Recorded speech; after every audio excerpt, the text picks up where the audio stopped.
டிஎன்பிசியில் 2025 குரூப் 4ல் கேட்ட ஒரு சிம்பிளிஃபிகேஷன்லேருந்து ஒரு சம்மு 4⁻−1 4⁻−2 + 4⁻−3 whole bracket 0. So whole bracket 0 கொடுத்துருக்காங்க. நமக்கு ஒரு ஃபார்முலா இருக்குது, எனிதிங் பவர் 0 = 1. ஸோ அப்போ இங்கே 1ன்னு ஆகிடும். அடுத்தது பார்த்தீங்கன்னா என்ன எழுதியிருக்காங்க, 4⁻−1 + 4⁻−2 + 4⁻−3 ஹோல் ப்ராக்கெட் 1ன்னு கொடுத்துருக்காங்க. ஸோ இதுக்கும் ஒரு அல்ஜிப்ராவில் ஒரு ஃபார்முலா இருக்குது, a⁻−1. இது எப்படி எழுதலான்னா 1/a அப்படின்னு எழுதலாம். இது அல்ஜிப்ராவில் இருக்க ஃபார்முலா தான். ஸோ அதைப்படி இது எப்படி எழுதலான்னா 1/4 + 4⁻−2 இருக்குது. ஸோ 4 ஸ்கொயர் பண்ணால் 16. அப்போ 1/16 + 4⁻−3 இருக்குது. ஸோ அப்போ இது எவ்வளோ வரும் பார்த்துட்டிங்கன்னா 1/64. ஓகேங்களா.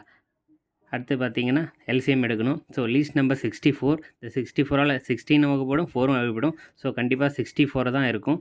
ஓகேங்களா. அடுத்தது 4 கூட எதை பெருக்குன்னா 64 வந்திருக்கும். 4 கூட 16 பெருக்குனா தான் வந்திருக்கும். அடுத்து 16 கூட 4 பெருக்கிருந்தா வந்திருக்கும். இங்கே 1 தான் வரப்போகுது. ஸோ 1. அப்போ பார்த்தீங்கன்னா 16, 20, 21. அப்போ 21/64. அப்போ ஆன்சர் பார்த்தீங்கன்னா ஆப்ஷன் சி. தேங்க்யூ.